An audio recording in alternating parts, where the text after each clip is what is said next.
in the early hours of August 8, 1963. A quiet stretch of railway in Buckinghamshire, England, became the center of one of the most daring crimes in modern history.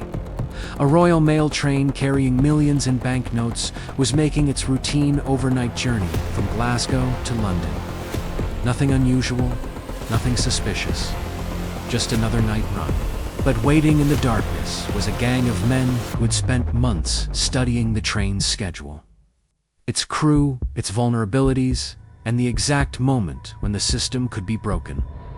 What happened next would shock the country, embarrass the government, and become a legend whispered for decades. This was the Great Train Robbery. The plan. The robbery didn't begin on the tracks. It began in a farmhouse, with maps, schedules, and a team of criminals who were far more organized than anyone expected. Bruce Reynolds, the mastermind, assembled a crew of seasoned thieves, drivers, and muscle men who understood precision and discipline. They studied the high-value package carriage, the one that carried old banknotes being transported for destruction. They learned the timing of the signals.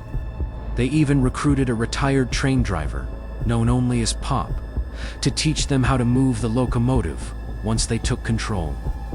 This wasn't a smash and grab. It was a military-style operation. The execution.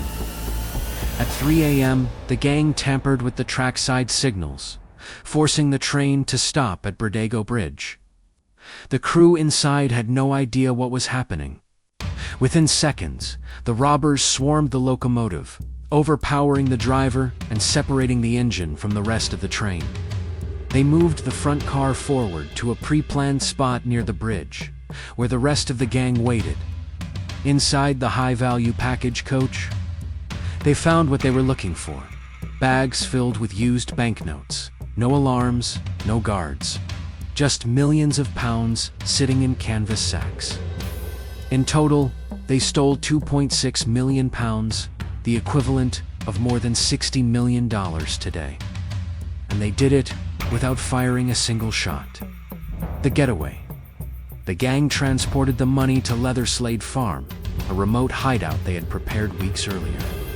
They planned to lay low, burn evidence, and disappear once the heat died down. For a moment, it looked like they had pulled off the perfect crime, but the farmhouse became their downfall. Fingerprints, food packaging, newspapers, all left behind when they fled too quickly. Police swarmed the area, piecing together clues that led to arrest after arrest. The gang's tight operation began to unravel, and soon the story became front-page news across the world.